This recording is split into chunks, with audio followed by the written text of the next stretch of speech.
Yeah, we're a bit late getting on. Where is he? So we're going to kick off this podcast with a bit more of a itinerary in terms of what the plan is and what's going on. And what that means is I'm going to break down now at the start of the stream the things that we're going to be talking about. Hello, Tinfoil Hat there on the YouTube chat, 801. Yeah, getting us there on the time. I know. I always cut it close. Always gets to like 7:30, and I'm getting set up and everything's getting ready. And I don't know. It just always ends up being a couple minutes after. But we're here. I always get the stream running 5 to 10 to with the intro. So we've got a list of topics and subjects we're going to talk about this time. So we're more planned out. We're more organised, and we got things to talk about this time, so we won't just be rambling on about whatever. So on the list of things we have to talk about, I'm here with Chris as well. Let me just get that volume back on for Chris. You want to say hello, Chris? I think he's busy for a second, but he'll be back in a second. Right, I'll just mute his volume. He is there, he's just busy with children and stuff. Oh, is he back now? Wait a minute, so I'll mute him again. Hello, Chris. How's it going, man? I can't hear you, Dan, for some reason. You can't hear me. Let's have a look. Microphone. What about now? Yeah, no. Brilliant. There we go. Now Chris can hear me. All right. So let's jump straight into it. So I'm going to go over the list of things we're going to be talking about today. There's some that Chris is unfamiliar with, some that Chris is totally familiar with, but it's keeping it nice and simple. And hopefully you guys will learn some shit. And so will we along the way.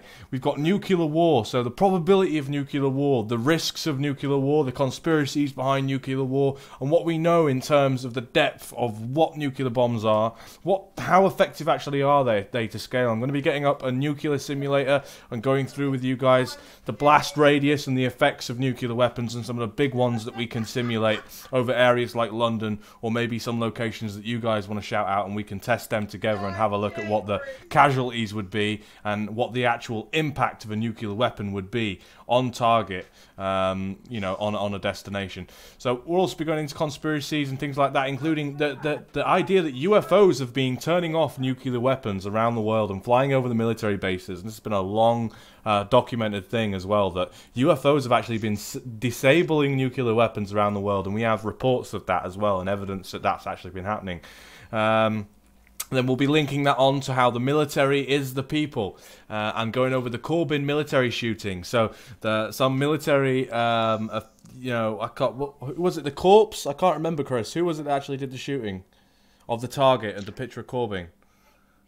It was the Paras, wasn't it? The Paras, yeah. And they were shooting it. We'll be going over that. So that'll link on to talking about how the good guys, they know what's going on, and basically how reminding everybody that the military is actually comprised of us the people. We make up the military, right? They can't, obviously they're trained and they're kept in line and things, but it's just reminding everybody what's going on with that and how that links to Q as well, QAnon, and the big links to that.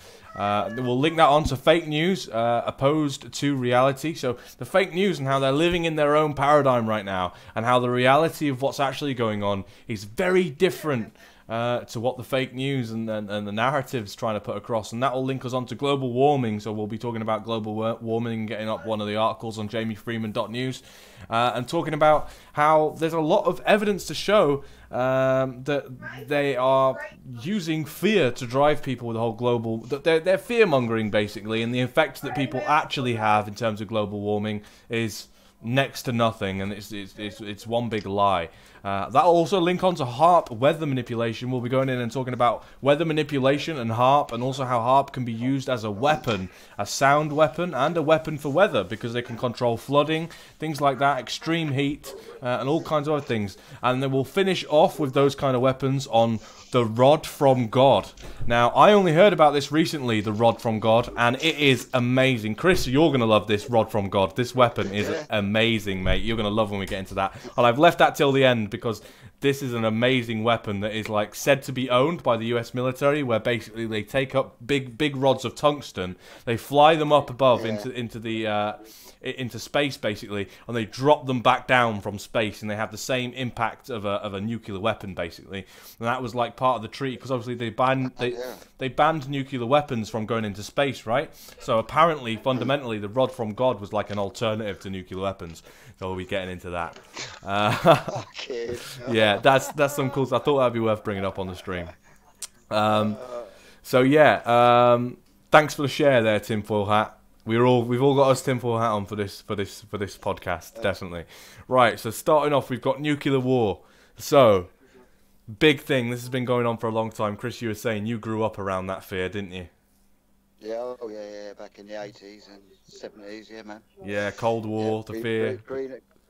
Greenham Common and all the people camped outside and all that lot. CND, all the marches, yep. Yeah. Grew up amongst that, man. Those were the days. I remember being in the cadets and we had to go to Greenham Common. There was an air show there, so we got there in a coach and they were all shouting at us and we were calling them names and everything. Yeah. Protesters drove by and stuff. Yeah. Mad days. I was only 13. Mad days. Okay, so I'm opening the nuclear map. So this is called Nuke Map. All right, and it's on a website called nuclearsecrecy.com/nuke map. And in this nuke map, you can basically pick your preset location. That's loading in right now. So we're going to pick London because we're in the UK. So we're going to use London as a prime example here. So let's pick London, England.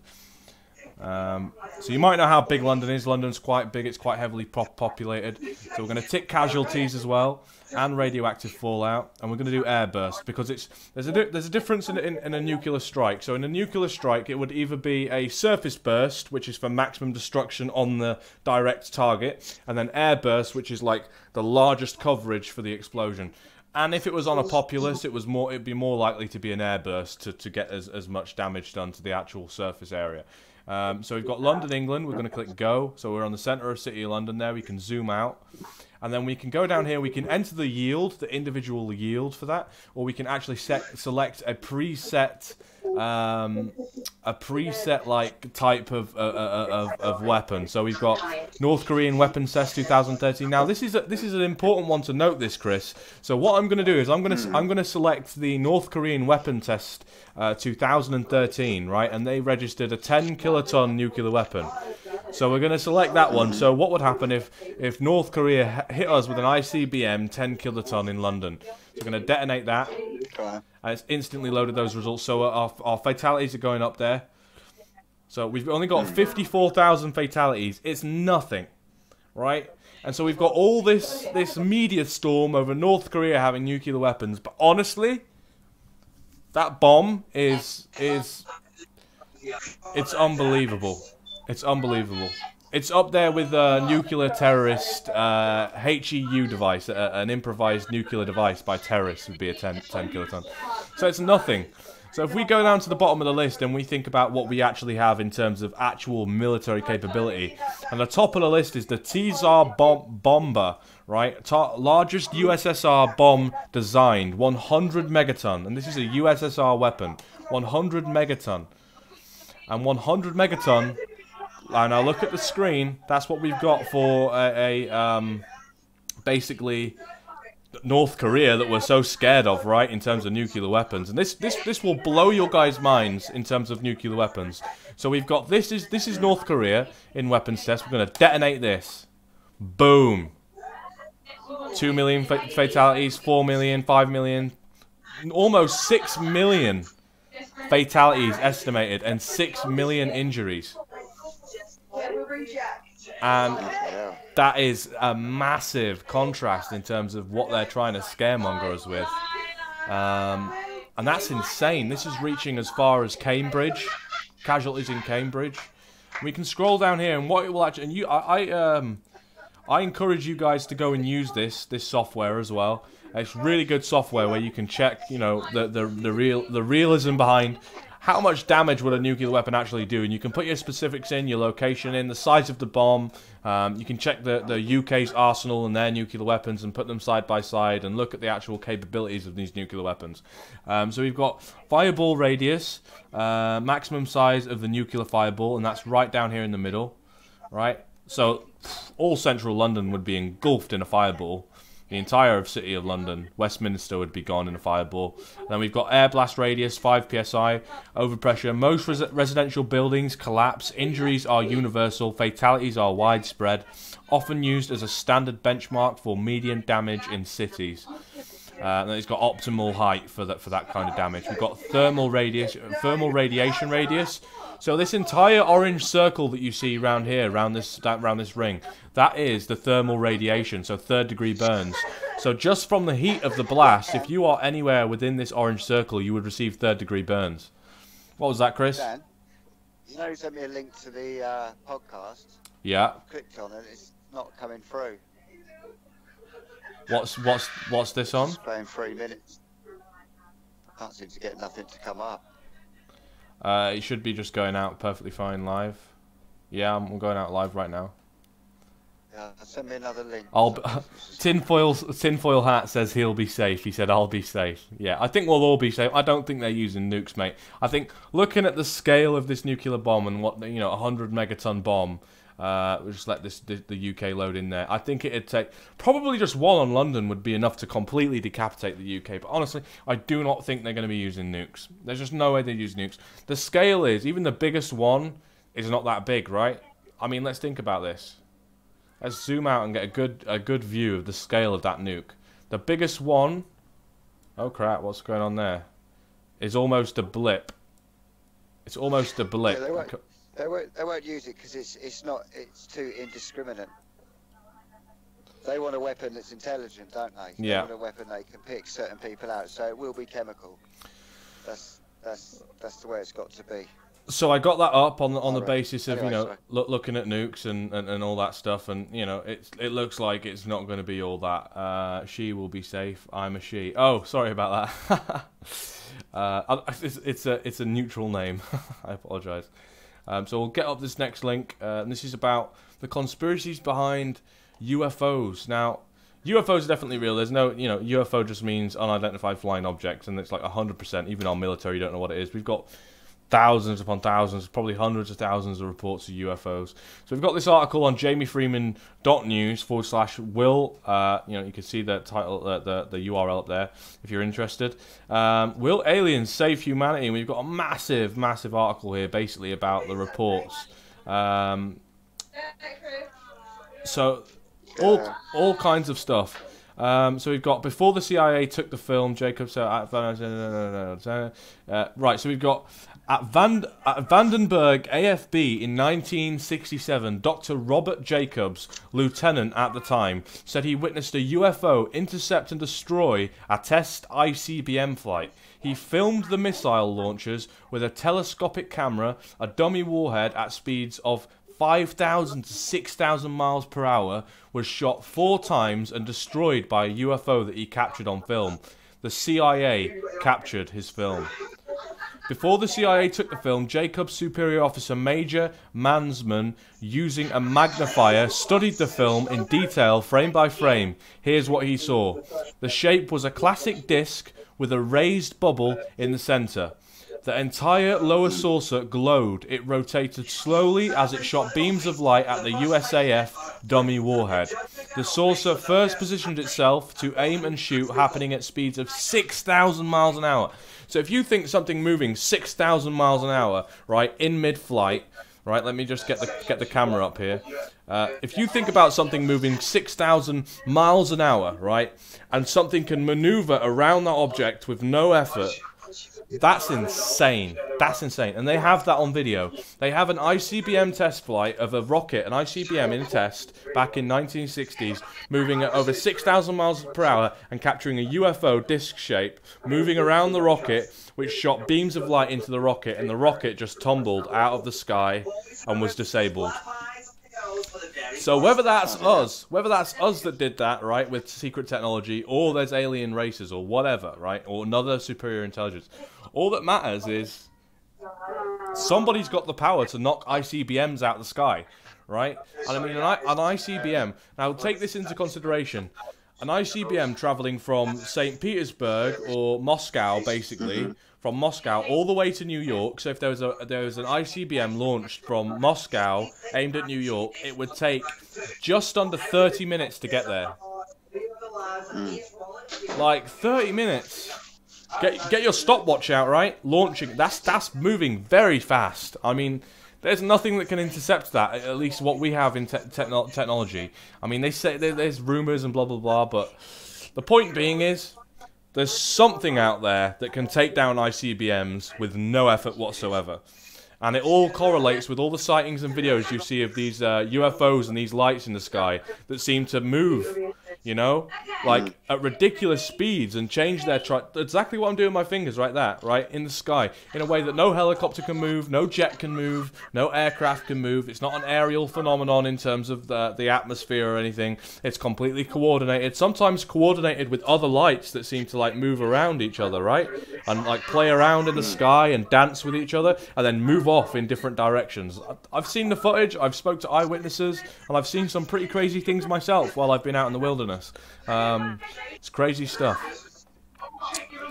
And a lot of this information that we get, from, let me just turn you down a bit there. A lot of this information that we get in terms of the evidence that we have on what's going on inside the military, it's just normal people, it's average people, right? It's eyewitnesses, it's whistleblowers that step forward that have actually been in the military, a lot of lieutenants and high-ranking officials that are on their deathbed, basically, and are good people, and while they're on their deathbed, they release, like, they regurgitate information that they've kept private or secret for all their life. There's a lot of cases of this, where if somebody's on their deathbed, it's very unlikely they would fabricate something. They're actually using their last words to get out this amazing information, and it's all documented, it's all recorded, and you can go and look into this. There's a lot of different rabbit holes that you can go down in terms of all this information, and it's all public, it's all available, and it all coincides with these little bits of information that we start finding in terms of like UFOs shooting ICBMs out the air. There's also been reports of UFOs flying over the nuclear silos, so the places where the actual ICBMs are stored under the ground or in warehouses, and these same types of UFOs have shot beams of light into these nuclear facilities and basically disabled the nuclear capability of these rockets. So if you think about that as well, and I mean that's recorded as well, so we might not even have any nukes. I mean, there's not been any nuclear tests apart from in North Korea, and even then we haven't really visually seen any explosions, right? We've just seen like test rockets and heard explosions from underground and things like that, but it's not been anything, you know, conclusive. Since all these reported sightings, it seems to be like people stopped doing nuclear tests, right? And I've got no, you know, with the action of the military, you think, why would they stop doing tests? They'd usually carry on, right? But there's got to be a reason for why they've stopped it. I mean, there's all kinds of different theories behind that. But leading on to it, the military are the people. Now that's an important point. I've got that up here on my list. This moves on to the Corbyn military shooting. So the military shooting at a sign of Corbyn. Now what does that mean? Come on, Chris. What does that mean? What could that possibly mean? It's to do with the IRA prosecution, because I think one of the guys that's been accused of shooting the IRA guy is a para, isn't it? Yeah, it's really crazy how things can be kicking off at an insane level like that, on a deep state level, because they tend to forget that the military pretty much is the people, and that's one thing I think people forget. I mean, obviously they're under the command of sergeants and lieutenants and commanders and stuff. They're going to use it as an excuse to bring in the EU army, because they won't be able to trust our own. Yeah. But it goes to show that the military is like feeling the same way about the stuff that's going on with Jeremy Corbyn at the moment. It was kind of reassuring to see something like that the military knows what's going on from the inside.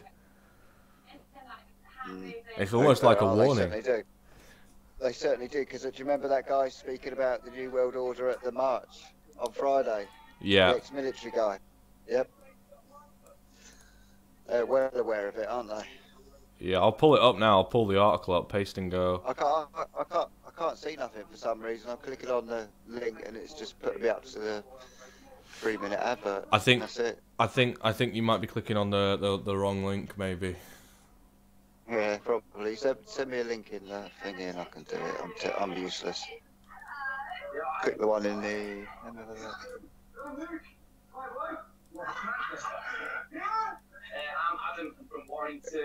It's Facebook Messenger and I can do it then. I'm like with computers, mine's 20 years old. Want me to send it on Facebook Messenger? Yeah. I'm using a ZX Spectrum, sorry guys. I've got to plug the cassette in. Commodore 64. It's just a nightmare. I'll get this video up of Jeremy Corbyn's sign getting shot. It's pretty crazy, man, to see it. But I think that is personally why. That is why. What do you think? It's purely because of that. It's been done to agitate them. It's been done. It's I don't know. I mean, as a soldier, would you, even though you're angry, would you publicly do something like that? Because you're going to be hunted down within the army, aren't you? You're going to get in trouble for that, aren't you? So, what are you actually achieving out of it at the end of it?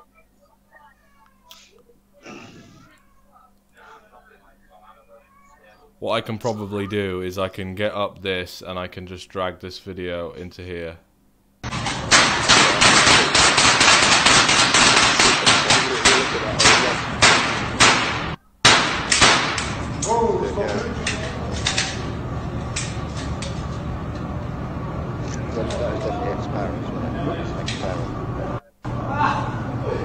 I mean, you can see these bullet holes as well. I mean, look at that. They're all in his head, right in his chest.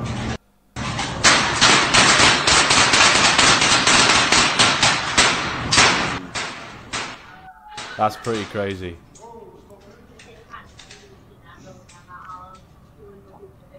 girls are about to see the boys for the very first time before giving one the boots.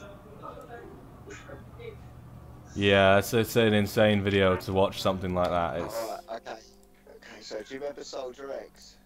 Yeah. Right, and what happened with the publicity with him and everything else, and Tommy Robinson jumping on the bandwagon? Yeah. Right, so these 5 guys are now going to be named and shamed, and then it's going to be a support, so it's a divisionary tactic, that's what I reckon. Somebody's going to jump on the bandwagon to defend them. Oh yeah, it says that I was live on Facebook. Yeah. I think it's something to do with copyright with that fucking song at the start of the stream. They're just dicks. Yeah, they are with copyright, yeah. I'll just stream on YouTube, I don't give a shit.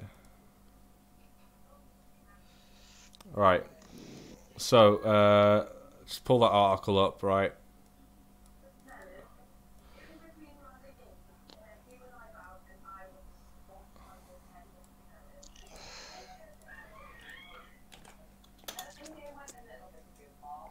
So, we'll have a look at this article.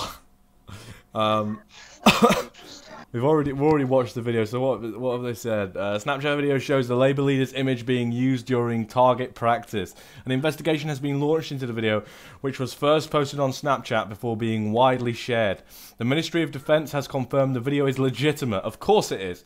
The Labour Party leader said, "I'm shocked, obviously, that this sort of thing has happened. I hope the Ministry of Defence will conduct an inquiry into it and find out what was going on and who did that." I got a close-up picture there of his face with all the bullet holes in it. Referring to the threats against Rosie Cooper MP and atmosphere in the British politics, Mr. Corbyn said, "Yes, people have disagreements and yes, people have divisions. Conduct those divisions and disagreements in a respectful way. Don't descend into something ugly and violent." Well, why the fuck are you supporting journalism and journalists, right? On the left wing in fake media, of people that saying punch them, punch them, punch them, and telling Antifa to come down on the 29th. No, you can't support one side of the argument, right, when they're being, you know, volatile, encouraging violence upon us and calling us thugs and being racist like there was on Channel 4, being divisive, being aggressive, you know, just telling lies and being manipulative and pulling on the emotional heartstrings of people. I witnessed it there in London. A few people, they were just totally blind. So in terms of saying that you can't be, you know, saying don't descend into something ugly and violent, well, mate, it's like when you were as a kid on the school playground, right? And somebody kept coming up to you and fucking around with you and you're telling them nicely, yeah? What the fuck do you do, right? What do you do? And they can say that it's not ugly and violent, but then what would any father do, especially up north, or just any father in general that's from working class background, if they can't feed their fucking kids? What are they going to do? They're going to go out and get the fucking food any way that they can. I mean, they already do it. They do it all over the world, and we can look at it. So telling us not to descend into something ugly and violent, they're doing that day by day in the Parliament, and it is absolutely downright fucking ridiculous that he even made those comments, and that he can even stand there and be like, "Oh, I'm so shocked. How could they be shooting me in the face with a pistol?" This is I'm pretty shocked. I mean, it's like unbelievable. This is the same guy that stood side by side with IRA. Fucking suck a bag of dicks, you piece of shit.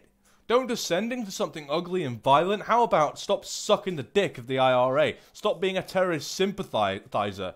You sympathize with terrorism and violence and fucking that lower end of the fucking scale in terms of communicating and backing your argument up, and then complain when someone figuratively does something wrong. He's lucky he hasn't already been shot in the face. You know what I mean? I've met so many angry people that are ready to fucking do things that are irrational, and I talk them out of it. I say, look, mate, you know, we don't want to be, you know, and I support that argument of, you know, not letting things get violent, but it gets to a certain point, right, where if you're being sold up the river, right, it's like I use this euphemism with my dad. I use this metaphor with my dad, and it was that there's a bunch of guys at the end of your road, right, and they've all got guns and weapons, right, but they've got no ammunition, they've got no bullets, and they've got no means to use them. They're not a danger yet, but basically what's happening, right, is that's what the Parliament is right now. They've got these guns, right, they've got no ammunition. But the way that things are moving, metaphorically, is we are watching the ammunition being delivered to Parliament, right? So although they're not sinking, you know, that it's not something ugly and violent yet, it will become that, and you know that it will become that. It's like if a burglar breaks into my house, right, and they've got a knife or a machete and my family's upstairs, I don't have time to stand there and fucking raise a vote. Here.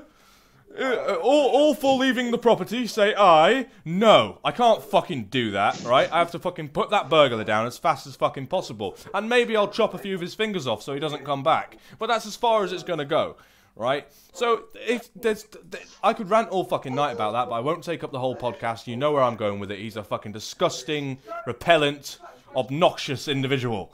So, we'll forget about him. Fuck me, what a dick. Yeah. So moving on from there. No, so I wanted to get into good guy. The good guys know what's going on and how that relates to Q. So we should all know about QAnon right now. And if you don't, then go and look at what QAnon is. It's a big fucking movement of realistically what's going on. So QAnon. QAnon is a representation of something. We don't really know what. We can assume that it's to do with POTUS in America, but it's basically a war that's going on against the it's a war that's going on against the deep state, the pedophiles, the corruption, and all the things that are going on within the government. Now, as we should already know by now, if you don't, I'll explain it really quickly. The deep state is something that's underneath the visible government. These are people that control things out of view of the normal democratic and constitutional way of government, right? So it's like you vote for something, but they use manipulation, they bend the narrative, they use the media, they use every single thing in their disposal, including trying to indict Donald Trump, which they tried to do, and all the evidence came back, you know, nothing. So they use everything in their power. They're totally corrupt. They don't believe in democracy. They believe in keeping control of the flock of sheep, and that's what the deep state is. And what we we've seen from the indictment of Donald Trump in terms of, well, they're trying to indict Donald Trump, and the FISA documents being the collection of information and evidence which basically proves that Donald Trump was colluding with Russia. So now we found out evidence that Donald Trump was given the chance. Russia asked to collude with him, and he turned it down. So he's a fucking full-out patriot. If you lick the guy, he probably tastes like apple pie, right? He's a true patriot. Basically, what we're finding out is these FISA documents, these bundles of information, right, which would supposedly implicate Trump, all this evidence that they've been saying they've had for all this time, right? They have been in part, they have in part come from British intelligence.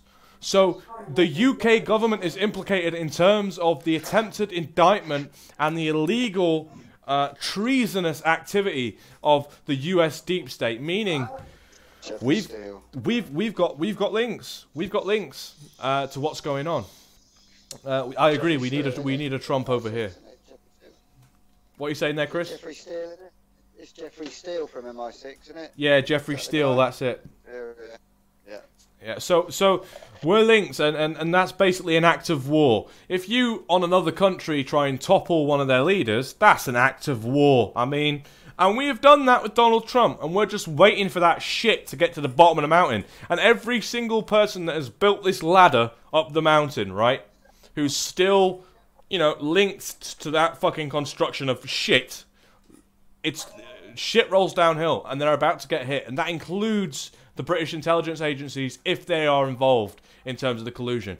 And we already have evidence to say that England, the UK, has been in cahoots with the corrupt US government for many years now. A lot of the war crimes in the Middle East committed by drones, the remote control drones that have been flown over the Middle East to do bombings, actual remote control drone facilities was actually based in military bases in the UK. So these drones that was actually piloted over in the Middle East was piloted from military installations owned by the US military, sanctioned and allowed by the UK government, completely aware that this was going on, and using these drones, they committed war crimes.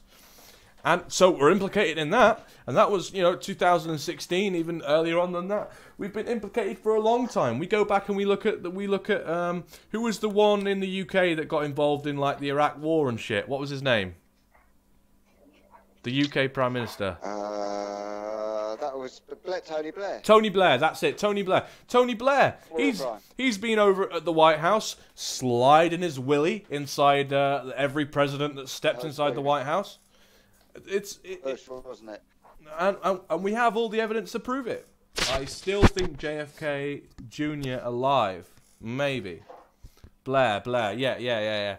Blair. It's like we are fundamentally across the board connected to this whole deep state corruption, and it goes all across the world, to the Vatican, everywhere. The EU, all across the board. Australia, New Zealand, all the shooting that's happened there.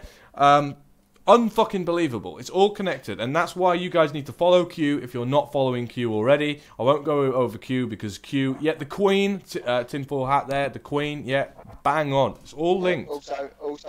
Also look into the origins of Israel, the Rothschilds' implication in creating Israel the state, and what Rothschild's Zionist views are, because actually Israel is a Zionist state, isn't it?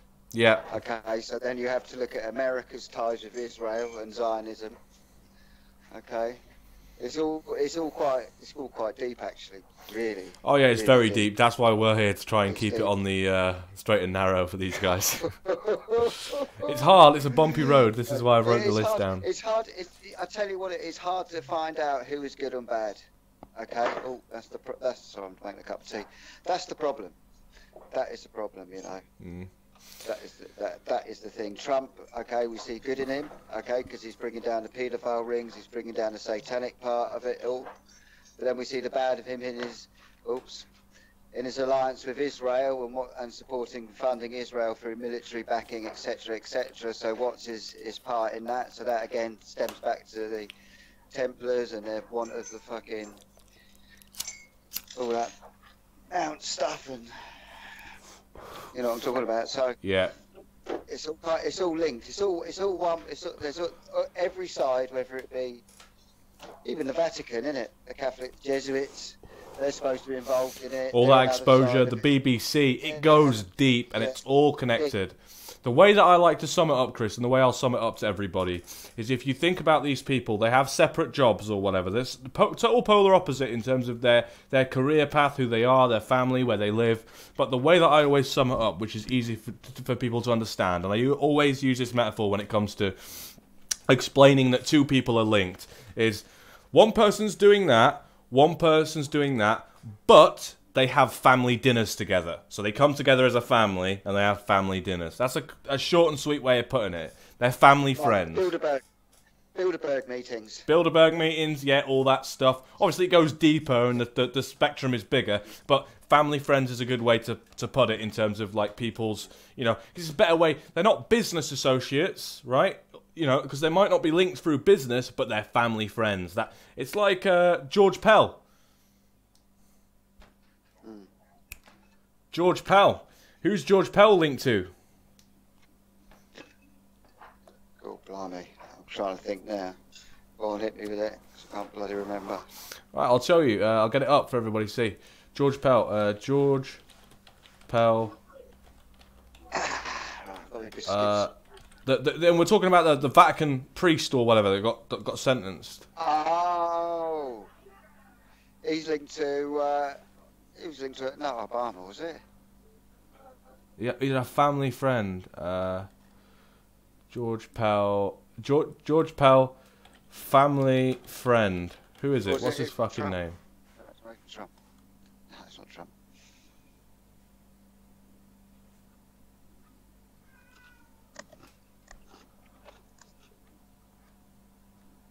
Where is it? Where is it? Where is it? Where is it? Where is it? Where is it? Oh, it's on an article. It's on a Jamie Freeman article that I put together. Yeah. Let's switch this over to desktop so you guys can see this. All kinds of articles. Me and Jamie both put up an abundance. We have bursts of energy and we put all kinds of stuff on here. JamieFreeman.news.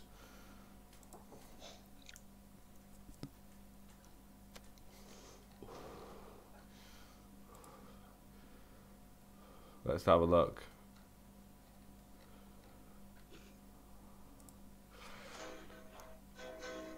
It's someone in America. It's someone linked to the Pfizer documents, basically.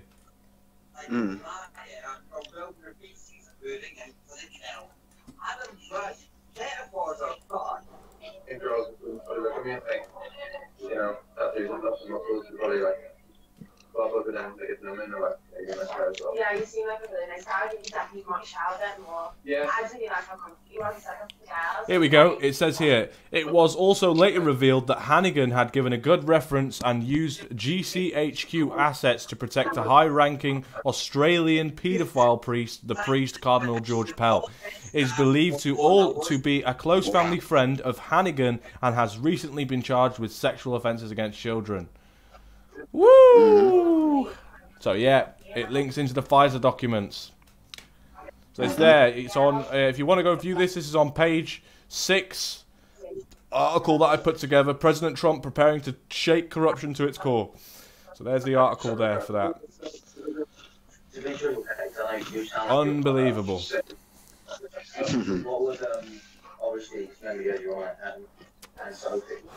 Hello Susan, how's it going? The Facebook stream was fucking nada, but just share it onto Facebook or whatever. Just share the link. I don't know. If you can't share the actual stream, share the YouTube channel. Aside from that, moving on, what I was going to say is all these links, and how I was saying the fake news and it's opposed to reality. So with the whole Corbyn thing, and how he's like, I'm so shocked, right? And how the media's putting across like, oh my God, why is this happening?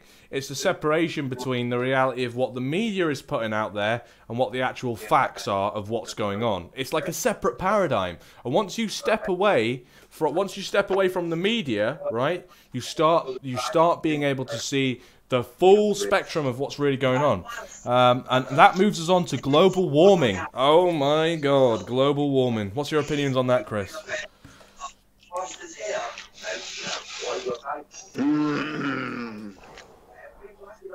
Well, I've never believed in it, to be truthful. Okay, because I just can't. Let's get one thing straight there. Let's get one. Through time and more, we've had heat, we've had hot times, we've had cold times. Yeah. One thing I'll get straight though before we dive into this is environmental issues are real, like cutting down too many trees and fucking plastics in the ocean. Yeah, that's fuck. That's the oxygen levels and stuff like that, which is fair enough. Isn't it? Yeah. So there is environmental factors that we need to concentrate on, and that it's just like common sense that doesn't get enough airtime. Now this is what it fucking scrambles my brain, right? You look at the statistics for global warming and what they preach when it comes to global warming. Just letting the cat out there, and it's like, what the fuck are you talking about? But then when it comes to the real problems, good, thanks. How yourself? I'm good, Susan. Yeah, just jumping on with a podcast. We've got like an itinerary. We've got like a list of things that we're talking about here, so we're not going too far down one rabbit hole. So when people join in, they're like, "What the fuck are these guys talking about?" But I'm just being quiet tonight, actually. I've had a hard day. Oh yeah, it's all right, man. So global warming doesn't add up, basically. So I've got an article here, another one that I put together. So just get this up, and it's got a little video there. We'll watch the video as well. Copy, paste that in here, paste and go. And I may pause it along. Oh shit, let's close that. Get up this here and change over to desktop. And we'll play this now.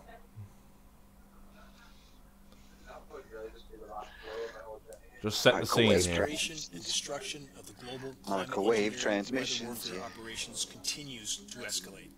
The animation shown was recorded on April 1st, 2019. It clearly reveals extremely powerful radio frequency microwave transmissions that were used to manipulate the latest bomb cyclone nor'easter, which delivered yet another round of rain and winter weather to the U.S. Northeast. Because tomorrow is the day he's going to win that girl to stop the consistently been primary targets by manufacturing winter weather events. Oh shit. If you think about it, right, if they can manipulate the weather, okay, then they can manipulate certain areas of the world to either heat up, cool down.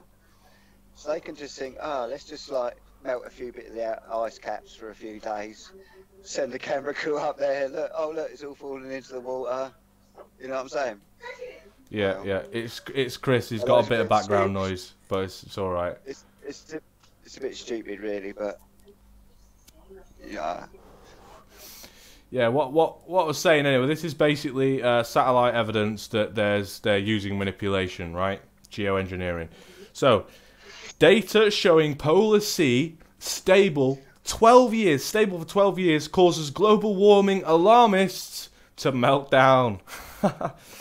A look at the real observed data on polar sea ice shows that the situation has been surprisingly stable for more than 1 decade. Now, despite the cult-like doomsday prophecies that much more ice would be gone by now, for the climate change cultists who have been banking on climate system collapse and a rescue by global socialists, these are indeed depressing times. So we've got here the ups and downs. So we've got along the bottom, you can't see it there, we've got 2007, 8, 9 along the bottom, and then you can see the ups and downs of winter and summer, right? And that is the ice volume, and that is 1,000 kilometers. So it's up and down, as you can see. Summer, winter, summer, winter. Now, that's 2007 all the way up to 2019. Do you guys see any fucking difference? Yes or no? Come on, put it in the chat. No, I do not see no difference. I don't see no difference. As we can see, Arctic sea ice volume maximum which occurs in early spring, still reaches levels seen 10 years ago. Moreover, the all-important summer minimum, considering a tipping point by doomsday climate alarmists, is even higher than it was 10 years ago. The linear trend for sea ice volumes has stood steady for 12 years. Climate doomsday predictions, cultish fraud. So it's little wonder climate alarmists keep pushing back the goalposts, which they've been doing now for 30 years. Let's get this up so you guys can see as well. I forgot that. Yeah, but the thing is, there's the diagram there, guys, that goes up and down, and there's the dates along the bottom.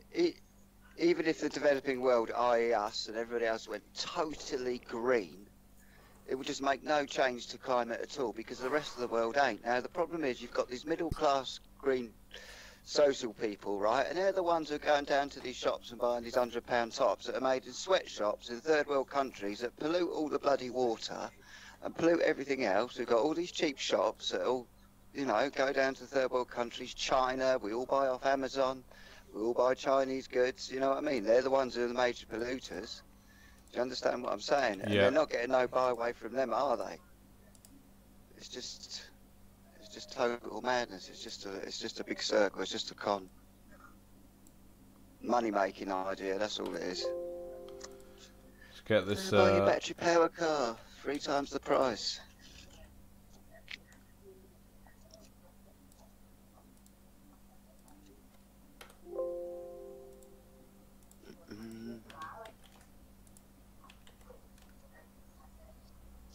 There we go. We can have the camera on the screen as we're going through the articles then. Brilliant. Right. So we've got this here. So it's a little wonder climate alarmists keep pushing back the goalposts. So they keep moving this threshold of, oh, we're getting so close to the tipping point, we need to fucking do something. Yeah, they keep, fucking, as you would expect. Just like 2012 end of the world theorists, man. You know, they're just as bad as them, they're nut jobs. Pushing an agenda which is just bullshit. Today's Arctic sea ice level is nothing extraordinary. Doomsday climate alarmists will now insist that only 12 years of data are not enough and that we must look back 40 years. They will accuse us of cherry-picking and concealing inconvenient data. The truth, they say, is that Arctic ice is in fact dwindling rapidly, and what we've been seeing for the last 10 years is only temporary pause. There's some merit to that argument, but 40 years is also too limited. Let us go back to the start of the 20th century and look at overall Arctic sea ice. So they say, you've not got enough data. But then you fight back and say, well, even that's not enough data. Why limit yourself to 40 years? Let's look at all the data that we've got, right? So we've got data going back to the 1900s, because we've had people going and visiting the Antarctic back in the 1900s. We have in the late 1800s. So we can see here, right, Arctic sea ice extent, September 1900, 1900 to 2013. Oh my God, look at this picture. It just says it all over, right? Look at this picture. That says it all. That says it all. That's done it. That's done it. Up and down, up and down. In fact, look, we had more there than we had even back in the 1900s. Why would global warming cause there to be more ice? It doesn't make any sense, but we go up and down, up and down. It's probably something to do with where we are in the solar system, right, relative to the sun, and just changes that the planet goes through all the time. It's like we go through, you know, biblical level planetary problems every 10,000 years or whatever, you know, like the Ice Age and blah, blah, blah. Our planet is going through changes all the time. So they take these snippets of the graph, and they say, oh, look, we're on the decline. We're losing ice. We're losing ice. We're going down. It's like, oh, fuck me. Get a grip. Get a fucking grip. Okay, so I'll go back to the article there and scroll down. Models were wrong for the last 12 years. Plotted Arctic minimum sea ice extent data from the Japan Meteorology Agency, JMA, show no declining trend since 2007, and thus contradict the earlier projections made by models. And what you've got to remember, something interesting, is a lot of these scientific organizations are bought out by the same families that control the media and all the different things across the board, including military. And the government, all the special interests, all these corporations, they all have their fingers in pies across the board to make sure that the agenda and make sure that the narrative is going in the right direction to control and flock all you sheeple. So we've got here Arctic sea ice minimum extent 2007-2018. So we've got the minimum extent here from 2007 all the way up to 2018. We're not going fucking anywhere.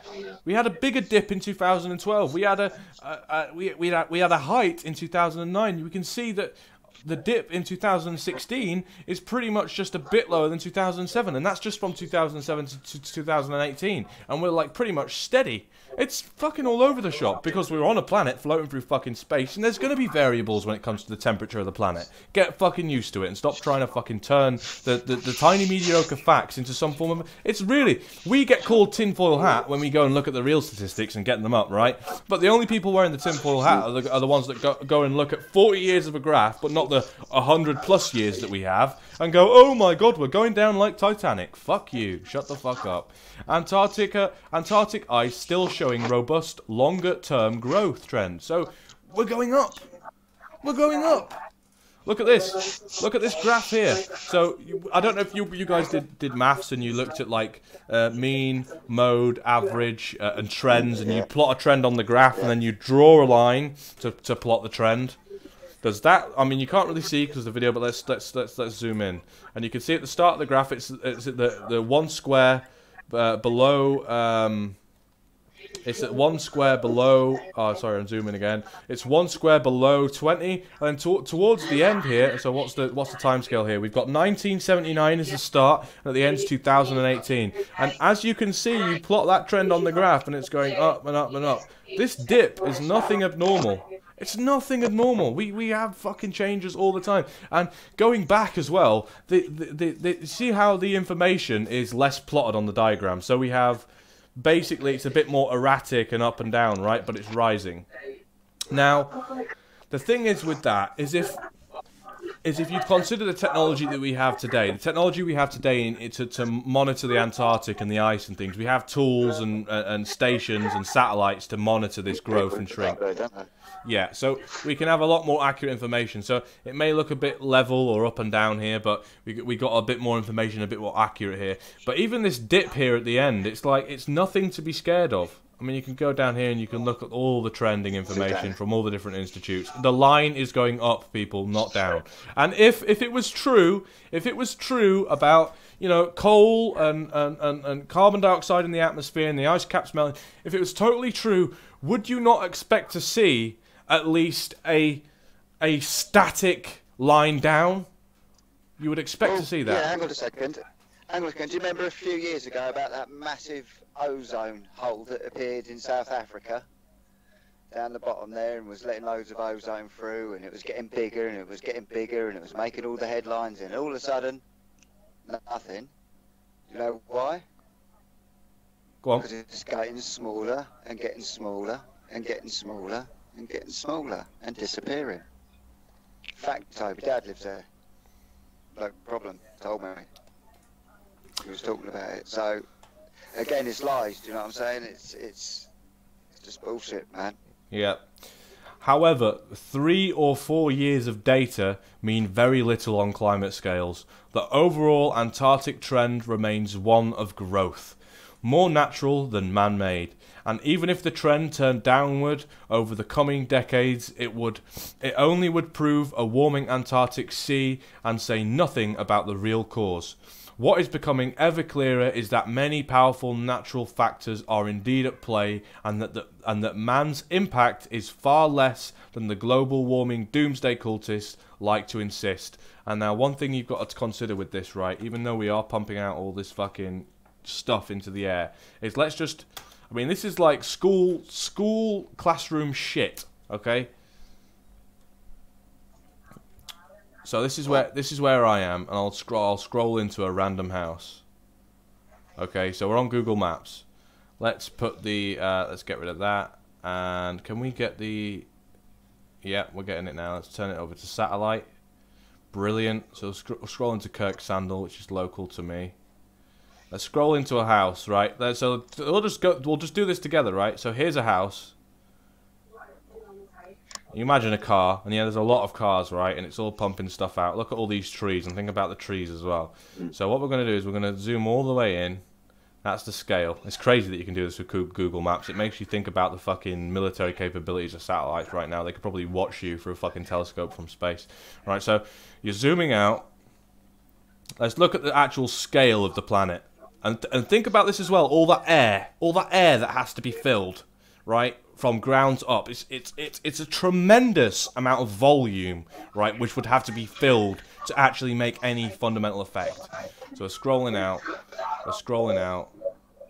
Do you feel small yet? Do you feel tiny yet? I fucking do. We're scrolling out. We're scrolling out. We're going to keep going. Look at my screen there is. It's amazing, isn't it? We're scrolling out. We're still scrolling out. Nice and slow. Then we've got Britain.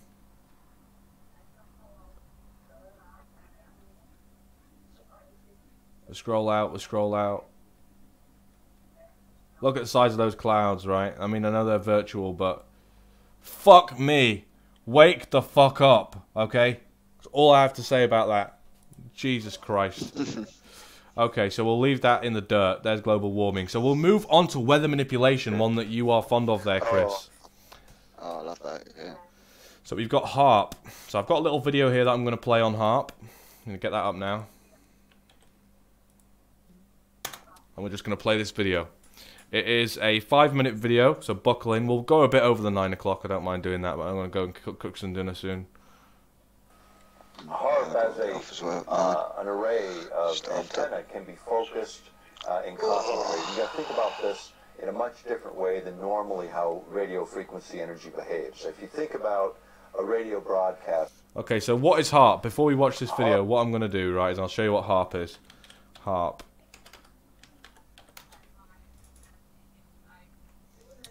So HARP are HARP research facilities, and they have them all over the world. Right, and these big antenna sites, okay? So if we go to HARP locations... Let's look at it here, won't we?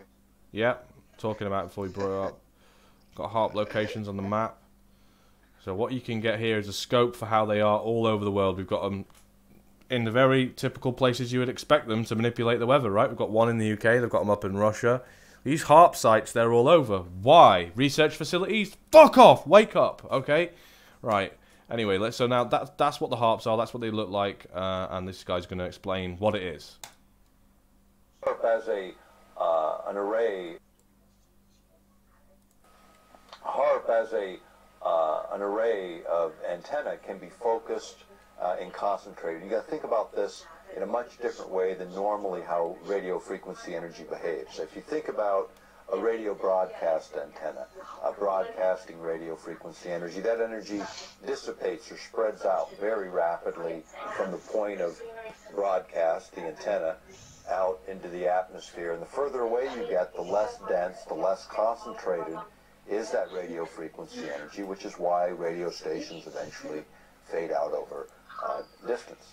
On the other hand, what HARP does is by firing this array or field of antennas, imagine firing them in such a way as to create kind of a corkscrewing motion, a cyclotron resonance is what it's called, where that energy is then focused to a smaller and smaller area, and as it hits the ionosphere, it becomes concentrated. And think about that in the same way as light coming off of a laser versus light coming off of a flashlight.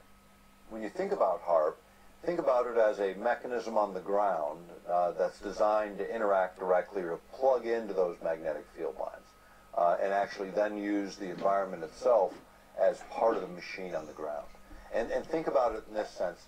Think about that machine on the ground, this field of antenna broadcasting radio frequency as a primer, the small amount of energy, because the big energy is contained in the natural environment. The idea is if we understand enough about how these mechanisms work, then we can trigger various cascading effects where it sort of builds on the energy that's naturally in place.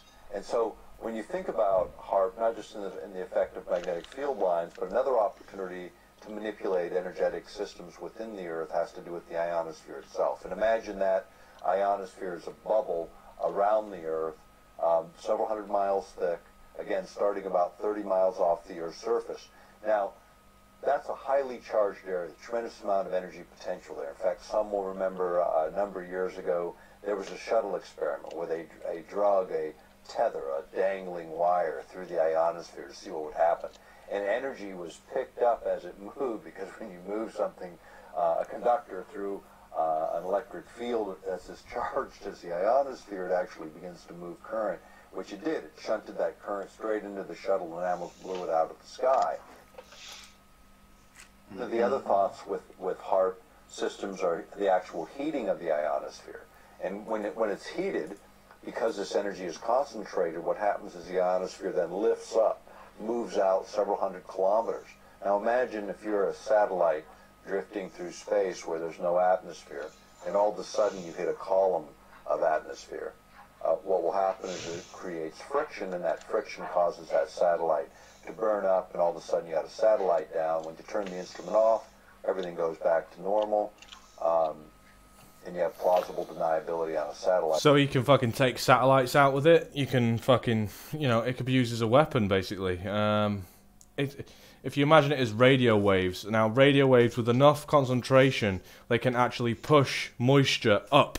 So what he's talking about, it corkscrewing all this like massive amount of energy through radio waves directly in a corkscrew, like a laser into the sky, pinpointing. I'll show you some rings, like rings over Israel. Oh no, what I can put is HAARP rings in clouds.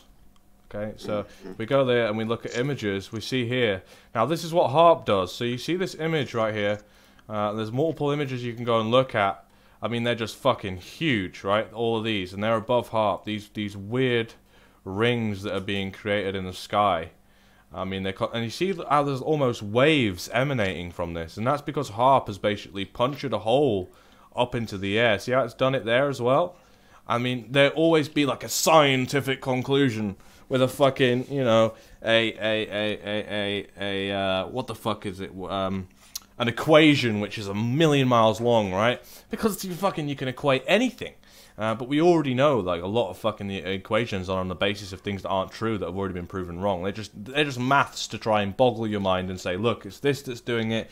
Don't worry about it. It's too complicated for you to understand. If you want to understand these equations they're talking about, you have to go to university and be indoctrinated into that field. But this is HAARP. This is HAARP. These big fucking circles, and they see them near the HAARP sites, and they can be targeted across the board.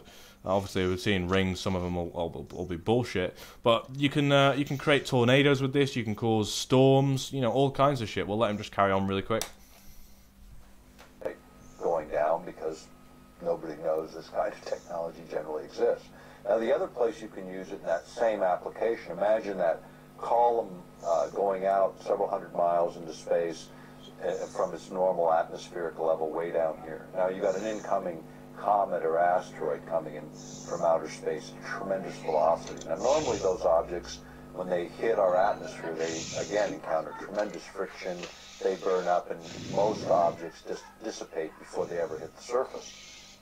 But big objects, the kinds of objects people are worried about, if you could, say, go from 30 miles of atmosphere to 200 miles of atmosphere, almost 7 times as much distance, and project a trajectory downward, what you're able to do in that instance is literally allow those larger objects to burn up way before they hit the Earth. In fact, So, meteor defense. It can be used to take down large meteors and comets in the sky. And also I've read as well, I don't know if this guy will talk about, but you can weaponize these meteors, because by creating an atmosphere, by pushing the atmosphere up into space, you can use that to direct a meteor as it's coming towards Earth and guide it to a target, basically. So you can weaponize a meteor as it's coming towards the planet, which is pretty fucking crazy.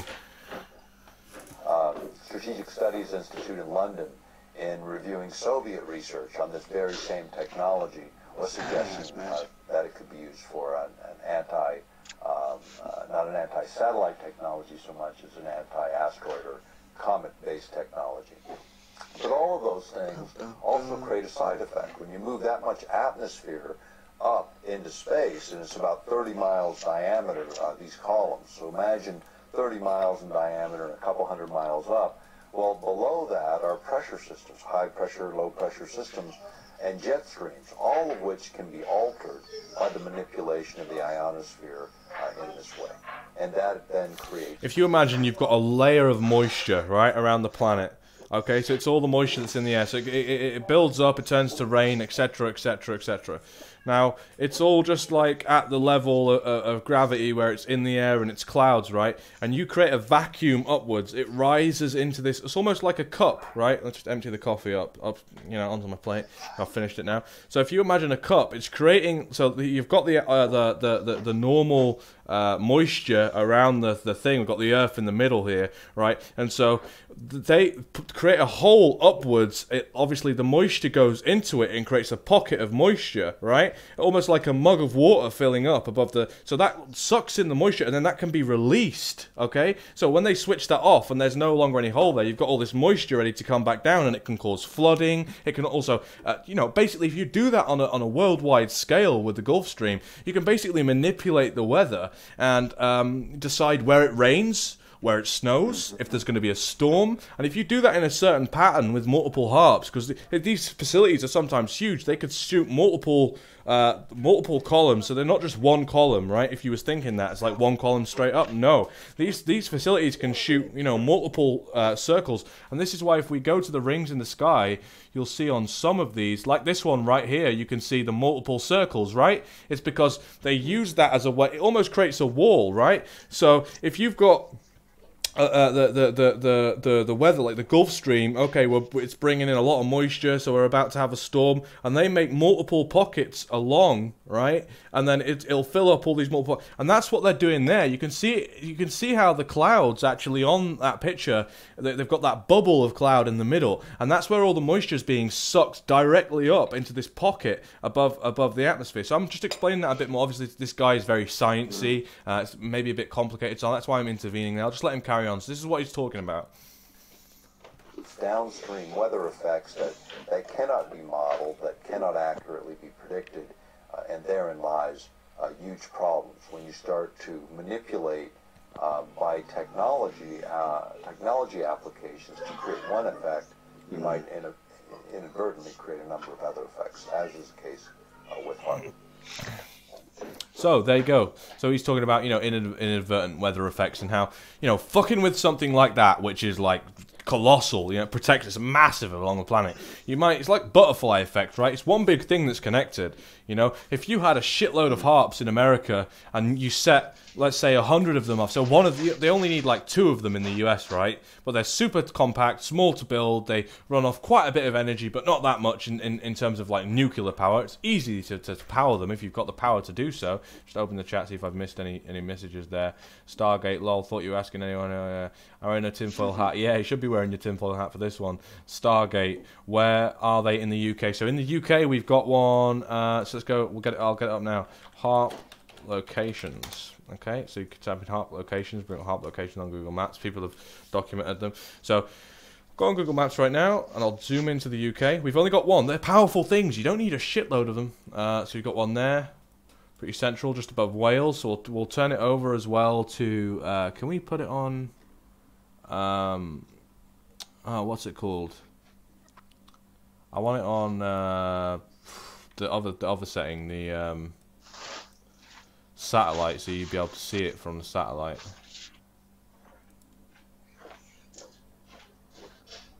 It's not coming up, it's not giving me an option. So where is this?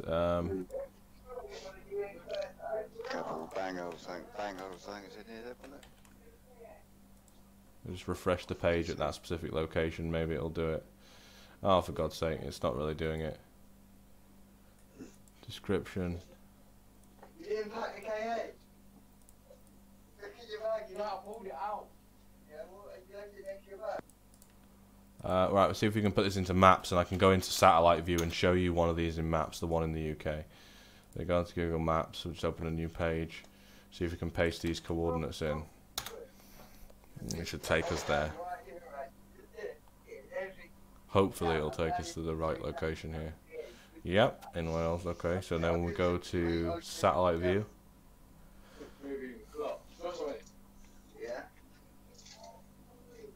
And here we are, guys, right here, bang on the money where it was saying it was.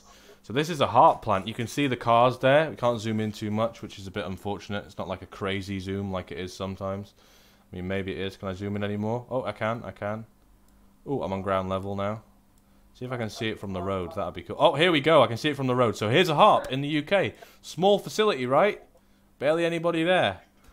That's because these facilities aren't controlled from the facility itself. It's just remote controlled. So all you need now is like a satellite uplink directly connecting to connecting that HARP facility over to the government facility or whoever wants to put the settings into the HARP. And it's just radio frequency, so you can't feel it, you can't hear it, you know, you can't see it. It's only in the clouds. Maybe we'll see some in the clouds above here. No, I think Google probably would have minded that.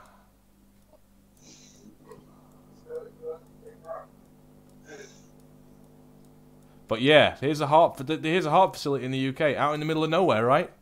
Out in the middle of fucking nowhere, Nevada, Area 51.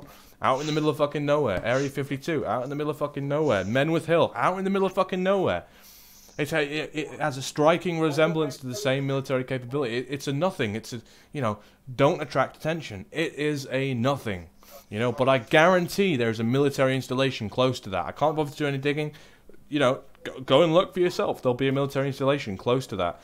We got them in the US as well. Well, I've just shown you one there. You can just search HARP locations. It's AA HARP.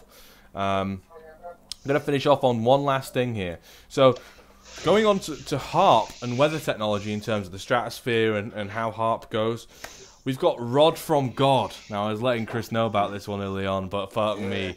Rod from God is something in and of itself. I've got a video here of Rod from God. I'm going to get this up and play this in. So, as some of you may know, maybe not, I'll go over it really quick. It's only a quick one.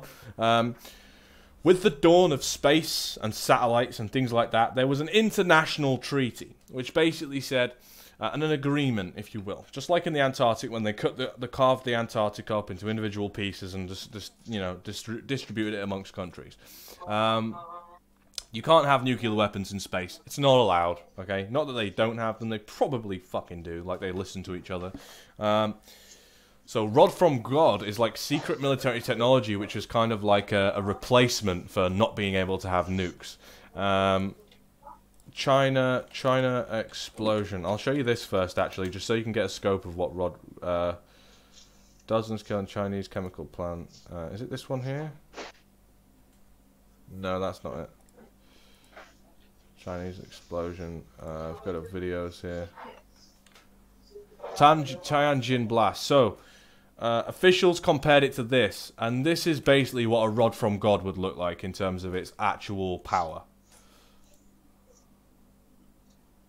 Please don't fucking throw an ad in my face. I'll kill myself.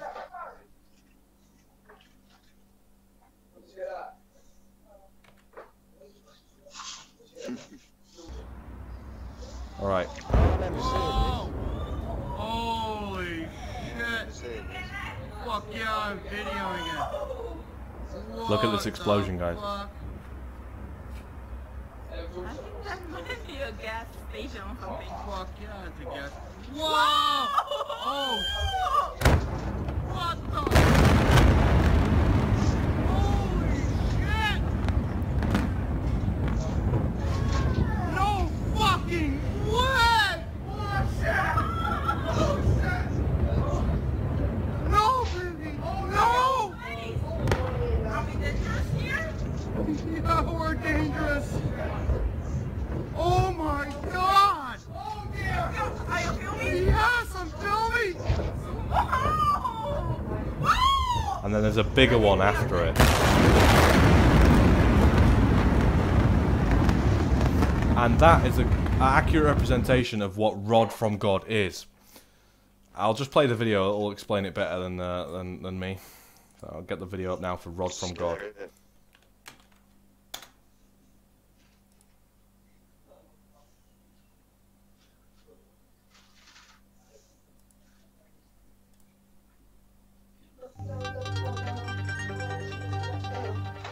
Dropping the atomic bombs that essentially forced Japan to end World War II led to a number of weapons and munitions developments. Amongst them was research into... Make sure the volume levels are okay, actually, before I play this. of a kinetic energy projectile, or basically finding ways to project a really dense piece of metal at ridiculous speeds. This would lead to damage, but without the explosive effects, similar to the Navy's work with an electromagnetic railgun. However, earlier iterations didn't focus on generating the velocity. Rather, basic physics would come into play by dropping it from really high in the sky. So imagine a 2,000-pound tungsten rod dropped from 1,000 miles above the Earth. Unlike a bullet, it would actually gain speed as it dropped, eventually hitting its target with power equivalent to an intercontinental ballistic missile, without the mess of a nuclear weapon. The U.S. actually used a variation of this tactic in Vietnam. These lazy dog bombs were small pieces of non-explosive steel fitted with fins. They were dropped by the hundreds and reached speeds of up to 500 miles per hour and penetrating up to 9 inches of concrete. This led to the development of Project Thor, which called for a bundle of 20-foot long, 1-foot thick rods dropped from high enough that they could reach sound barrier breaking speeds, and again, avoid the fallout associated with nuclear weapons, which were the only thing capable of delivering equivalent damage. So haven't these rods from God been released? 2 main reasons. First, the actual weight of the projectile by the time it hits the target is still being debated. Just as large pieces of space junk break up and burn as they fall, the same could happen to these metal projectiles. The other reason... That's why they use tungsten. Dropping these hammers from the skies could be up to 10 times more expensive than equivalent weapons in the arsenal. However, with the commercialization of space taking new steps forward by a space... I know what this guy's saying, but when you actually do the maths on a rod from God, it's fucking tremendous. Like, the power of a rod from God is like the equivalent of a Hiroshima bomb. So that if I can actually get up... if I get up this map again, right, nuke map, and we get the bomb from Hiroshima... Right, preset, we go to London, England, go, and we get the, where is it? Hiroshima bomb. It's got the equivalent of 15 kiloton. We detonate that over London. Look at that! Look at that! Fuck me. Jesus Christ, that's immense. That's immense. That's an insane weapon, right? Like, that is so powerful, it's almost hard to believe. All Wales like that though, in middle of fields. Yeah, gosh, my mum's partner lives in Bangor. Going to have to tell him. Let him know. Where are they in UK? Yeah. Well, let him know. Let him know that fucking harp site's there, mate. And to go and have a look at it. They operate, mate. Tell him to go there with his phone. People have already done it, right? Go there with his phone and like accidentally walk into it. He'll have military fucking on him. I'm guaranteeing it. They are watched militarily, but they're made to look like they're nothing, right? That's just what they're meant to, you know, they don't want to attract attention to them. I was going to say as well, with HARP as well, where the manipulation, you're also talking about causing droughts, which therefore causes food shortages. You see, and for example, even like this year, you look at this year, right? Now, we was talking about this earlier, wasn't it? I can remember we had a very sunny period, and I said to a few friends, it's going to bloody snow. And they're like, nah, I said, watch what will happen. And then sure enough, cold weather, we've got snow predicted potentially. And again, you question, we don't have this, it doesn't happen very often. We used to have some set seasons, do you remember? Seasons were set, we always had them when I was growing up anyway. And then you think to yourself, well, what's it do? Well, look, it's going to ruin the crops, first of all, isn't it? So it's going to push food prices up, which means therefore we have to import more. And stuff like this, and you can understand it's all money making, and it's dodgy. It's also it's used for, it's a weapon. It's used for a lot of things.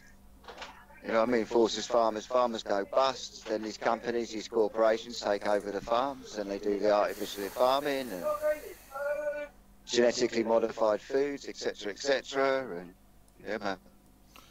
So let's take something in for an example, right? Which is like more common sense than it is science, and I'm talking about the science that they try and go and get him. Go and do a quick video. It's fucking honestly go and fucking look with your own eyes. That's the best way to fucking understand how real all this shit is. I have with Menwood Hill. I know people that worked inside it. So if you look at the equator where it's meant to be hot, so we go the equivalent around. It's fucking look how dry it is in Africa. It's desert. It's fucking desert. Desert all the way up to Iran. It's desert. Right, it comes up to here, desert, desert, right? All over in America. And right down the bottom as well. Yeah, you come up to America, it's like there's a bit of desert here, but that's not even on the equator. The equator's down here. Where's all the desert? Big fucking jungles, man. Big jungles. Now we've got desert, no water. No fucking water. And we can record. We can record that in Africa it hasn't always been like that. It hasn't always been like that. This is in the last, 200 years. This has been like, since we've... How can I put it? It's very easy to write history when you're the victor. Say no more. Yeah, the losers in history don't write the history.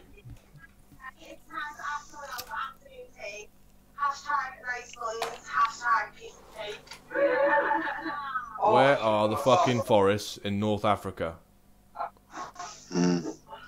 Gone. Libya, Algeria, Egypt, Sudan. I mean, I know we've got like a lot of sand in general, but it's just fucking explain the differential. It used to be a sea, but it's been like that for thousands of years. It's had its chance to spread, but it hasn't. It's had more than enough time. This goes deep.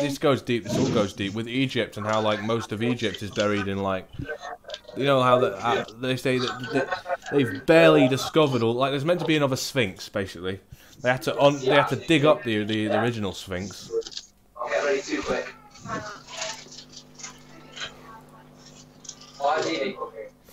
It's crazy level shit. Crazy fucking levels of shit. It's insane.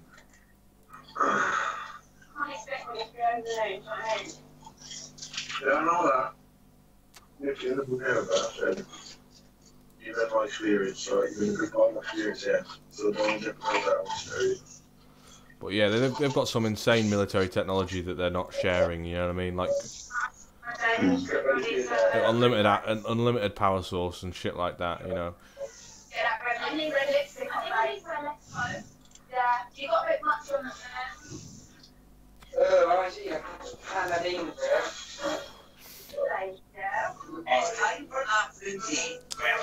People need to understand the scope of this. I mean, it's really hard to get it across to people, when you're showing them bits and bobs or whatever. But when you start to realise it's all linked. Oh shit, Skype's closed there. I didn't mean to freeze the cameras up. When you realise it's all linked, and you start seeing the true scope of everything that's going on and how ridiculously huge this entire thing is.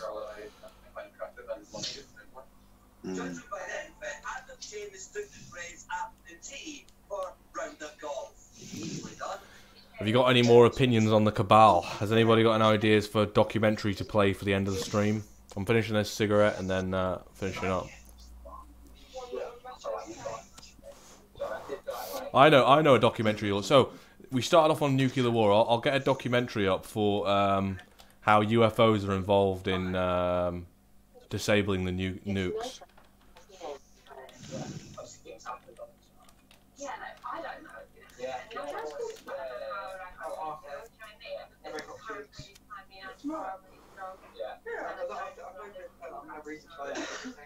It's interesting. What the hell is that?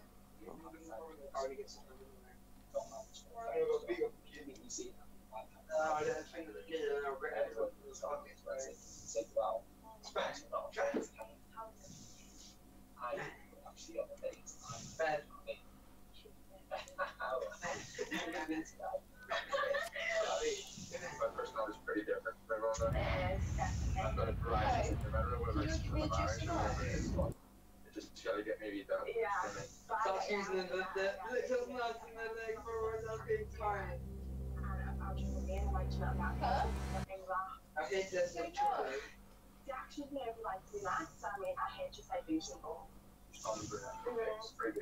Right, so this documentary will blow your socks off. It's only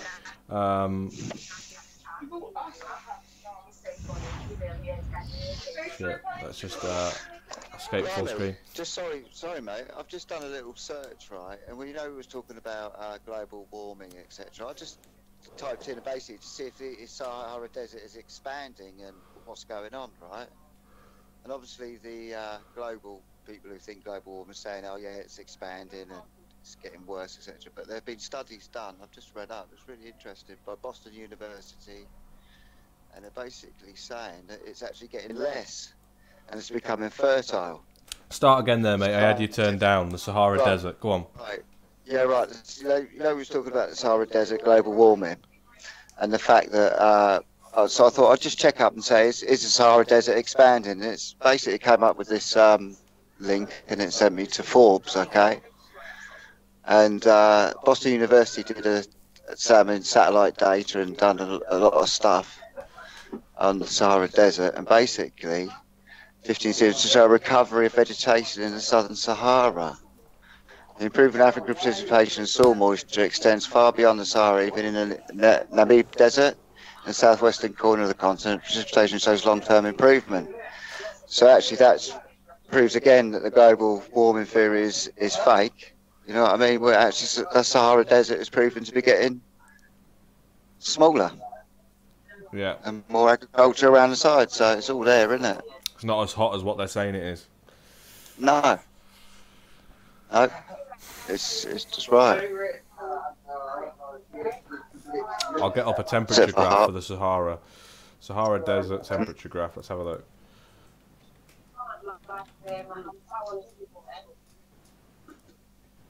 Apparently African primary crop production and meat production have each tripled since 1960.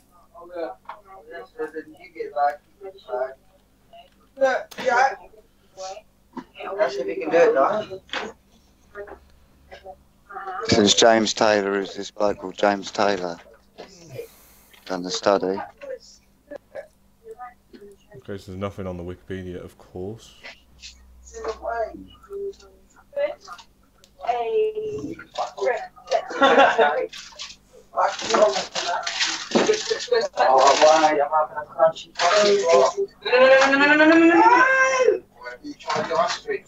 By month.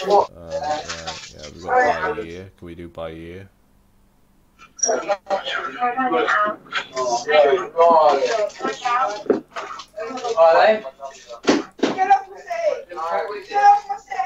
By year. So that's how the Sahara temperature by year. Historical climate, Western Sahara climate, meteor, sorry. Data, times,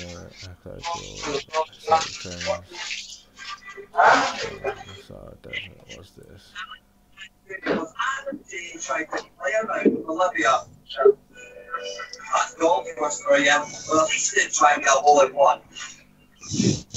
Rainfall, number of points,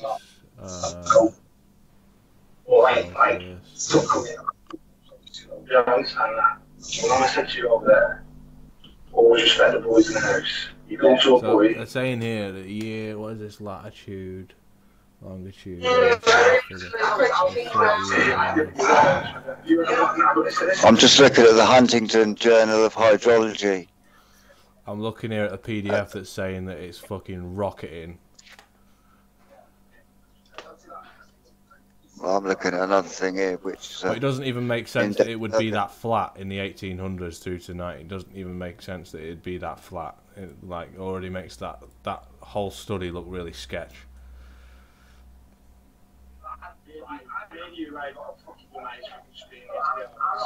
Look at images. Images is probably a good one. Yeah, I'm looking at the evidence for intensification of the global water cycle, review and synthesis. There we go. There we go. Here's the graph. Average anomaly for Sahara stations based on normal of the average year. So we've got degrees Celsius, up, down, up, down, up, down, up, down, up, down, up, down. Yeah, it's getting a bit more explosive.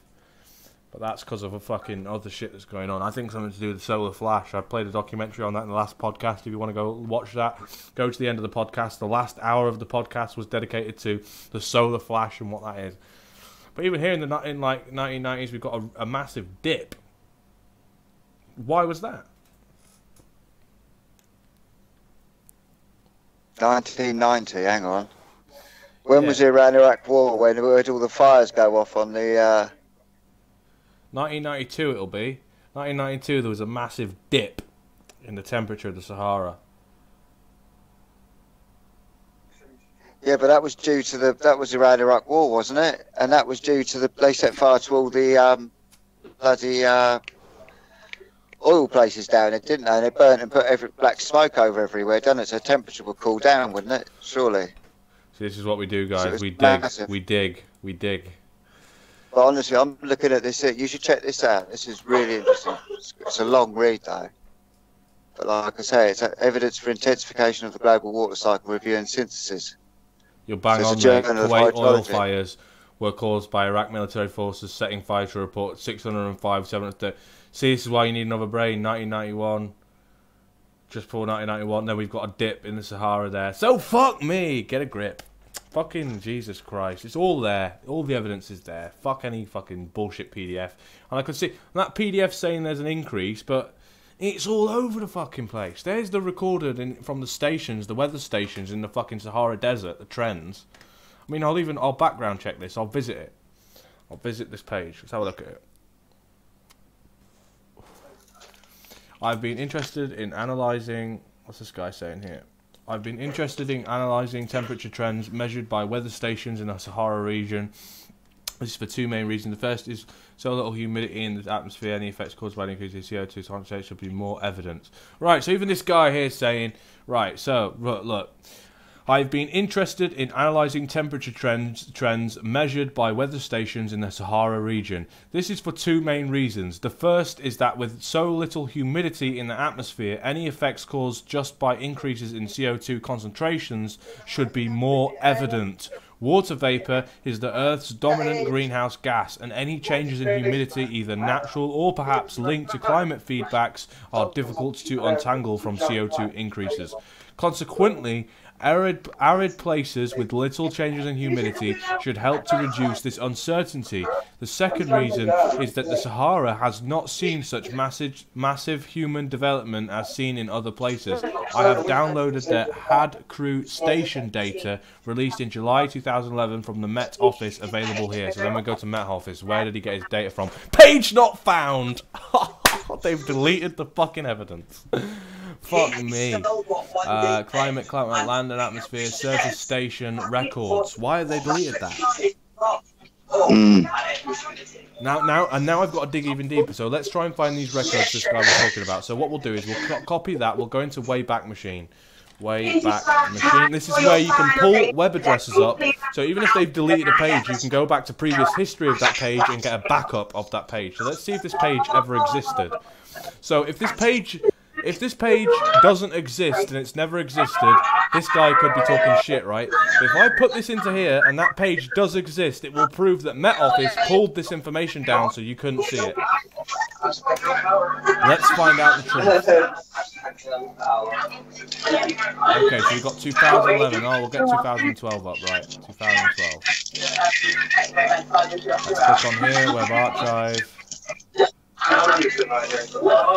And there's the page. Ladies and gentlemen, we have just proved here that Met Office pulled down this information and hid this information from you guys, but here it is backed up. So we've got climate data, climate station file data information. So this guy right here, God bless it to this guy, put in the research. I don't know who this is, Clive Best. It's a blog. This was posted in 2012.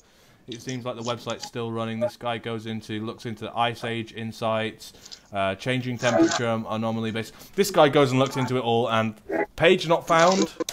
There's the backup, guys. Proof they're hiding this shit. Proof that they are fucking putting the wool over your eyes, right, and not telling you the truth. Here's the data. Fuck me, what a bunch of dicks. Anyway, let's play this documentary on UFOs. That's a good way to conclude the stream, showing you guys that it can be fucking done, and you can go out and you can find the truth, you can dig up this shit that they're trying to hide, right, and you can point out, why would they remove that webpage? Why would they hide that fucking analytic data, right, of temperatures for the Sahara Desert? When I go and look at a research PDF, I mean, I'll get it back up, right, so let's go and look at Sahara Desert temperature. If I go back, right, and I go and look at, let's see, Sahara Desert climate change data. Is it that one there?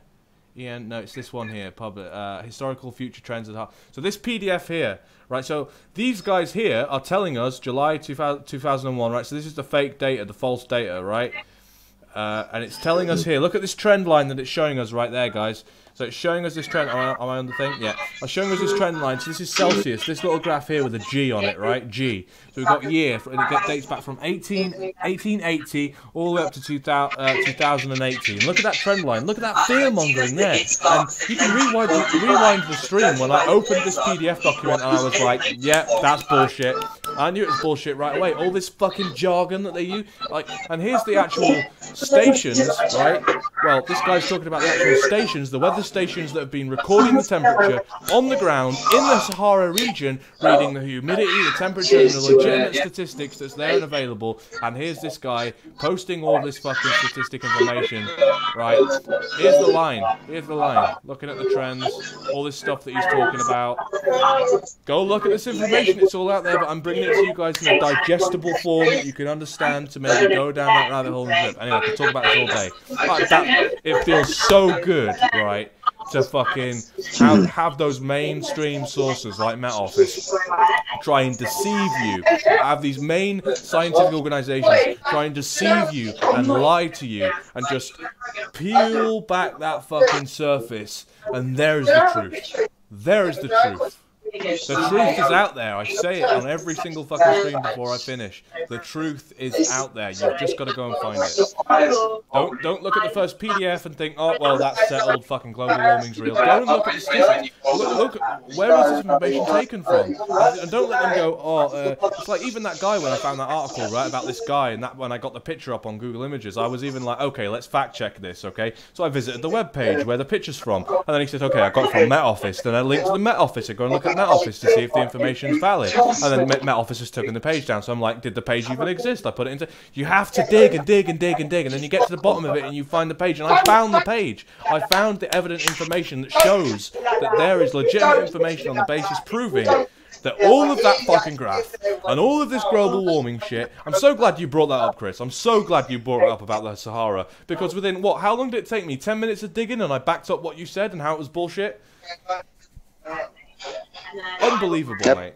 Unfucking believable. Guys, it's time to open those fucking eyes and go and fucking find out the truth. Unbelievable. Unfucking believable. It's so fucked. It's so fucked. Right.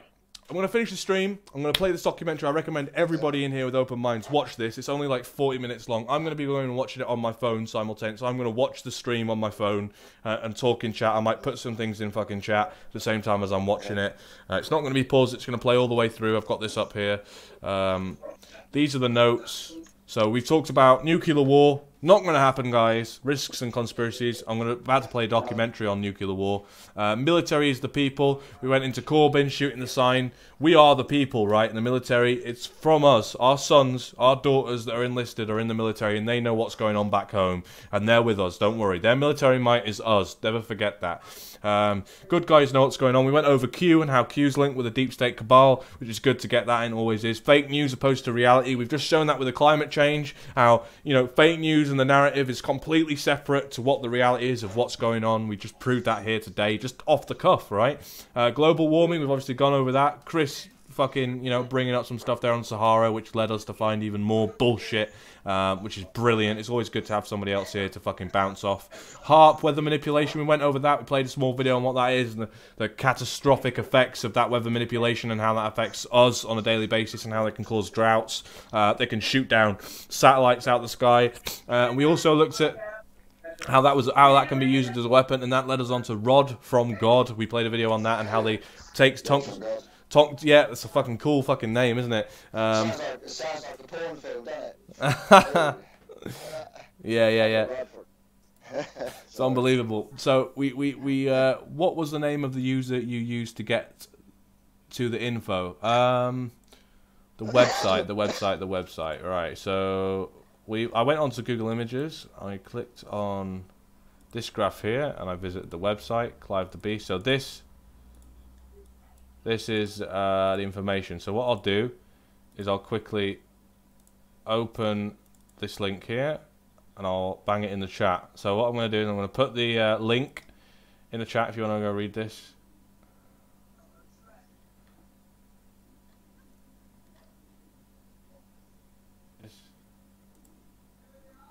Okay, and pause that there.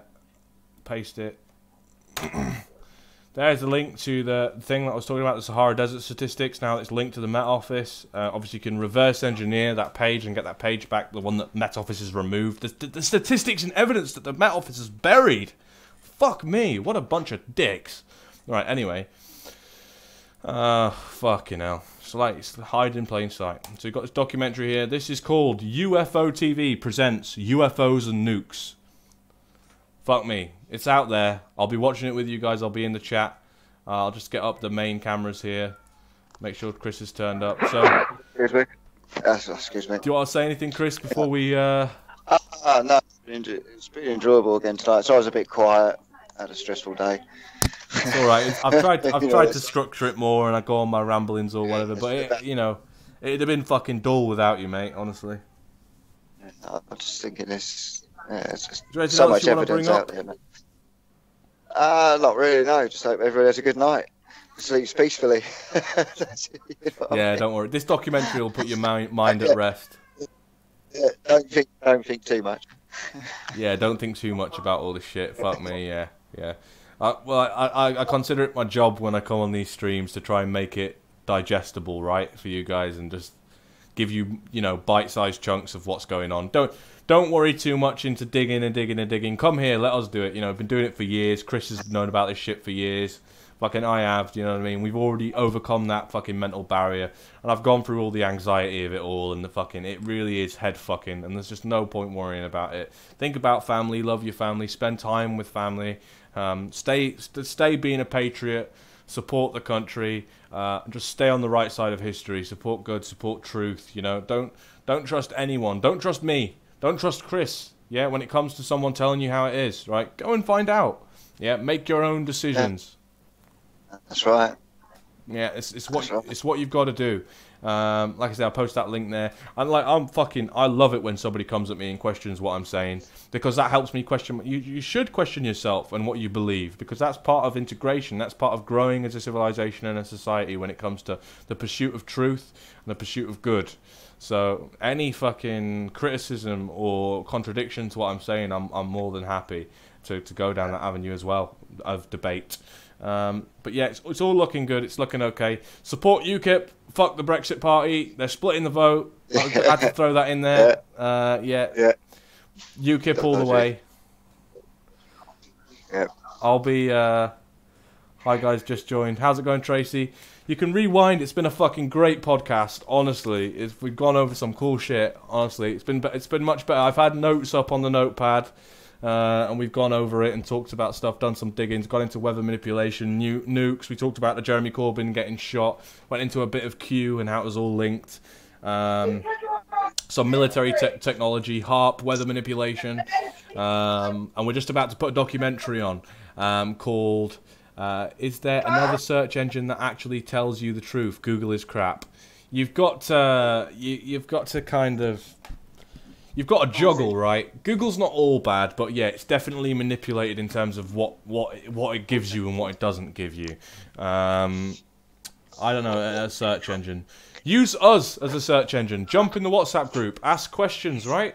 This is what it is. We're a hive mind. The Freeman movement is a hive mind. We work together to I see all kinds of crap that people post all day long. I use DuckDuckGo. We put links up. We put links up, don't we, all the time? Yeah, we put links up all the time on the WhatsApp. If you've not got the app, if you've not got the Android app, I recommend downloading that. I'll post a link to that right now. Fuck me, what would the link be? Fuck me. Shit. Well, if you go to jamiefreeman.news, it should pop up as a pop-up, like download the app or whatever. Let me just go and I'll go to the dashboard. Yeah, but yeah, basically. I'll just get the link to the application, guys. Yeah, not like when you're standard, like really as hard, yeah, definitely not. So really are like 6 on it. You are. You really are. You've done pussy sick. But it makes Charlie everything about you. You just got such a big aura about you, which is what I like.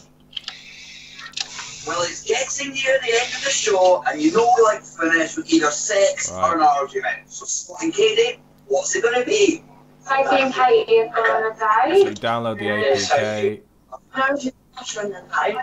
Just because they're two girls, like, people shouldn't get like overexcited. No, like, people get excited about it. What are you trying to say? So download the APK over on. Let's just minimize all this. Get this up. I'll get the side one. Why did you get excited? You fucking 28, you're going to run able. I'll tell you. I can show you guys. Basically, what this is a hub. Link to everything. That's a media file link that you can click on. It's a link to the application if you want to download it. Okay, so that's a link that I just posted in chat to the APK. I turned down the background noise a bit there.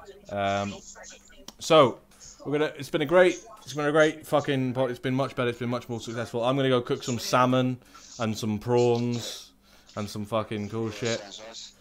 Yeah. For the missus. A piece of. Oh, I want a cup of tea. Actually, I'm gonna go for one. It's been great. Everyone tuning in. Fuck me, amazing, amazing. Share the stream on Facebook. This has been a really good one. I feel proud of this one. It's been great to have Chris on as well. It's been really much a pleasure. But yeah, I'm gonna go over to the documentary now. So we're going to desktop stage.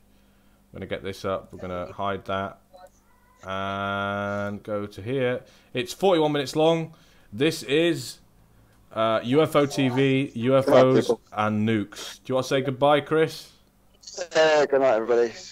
Good night, everyone. Catch you later, guys. The truth is out there. The truth. Oh, yeah. The truth is out there. Yeah, somewhere. See you later, We'll Chris. find it. See you later, mate. All right. So I'm gonna get rid of this call as well. There we go. I'm gonna go over to the documentary. Again, thanks guys for tuning in. I've got to throw it in there again. Don't vote Brexit Party. They're splitting the vote. They're fucking not even a real party. They just want you to spoil your vote. Don't do it. This is a great documentary. Catch you later, guys. Truth is out there.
The invention of nuclear weapons ranks as one of the key developments in human history.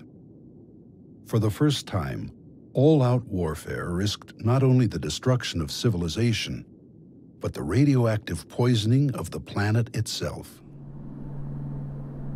America's attacks against the Japanese cities of Hiroshima in 1945 demonstrated that the catastrophic effects of even a small atomic bomb were horrific in the extreme. After the atomic bomb blast that virtually erased this city of 340,000 people from the earth, as far as the eye can see stretch scenes of desolation and ruin. 4 square miles leveled by one bomb. Fearing widespread destruction in the days ahead, and shocked by the simultaneous invasion of its territory by the Soviet Union, the Japanese government quickly surrendered, thereby ending World War II. Less than a year later, the U.S. military detonated 2 more atomic bombs during Operation Crossroads, conducted at the newly created Pacific Proving Grounds. By then, the Soviets, once allies of the U.S., were considered a threat to the Western democracies in the post-war world.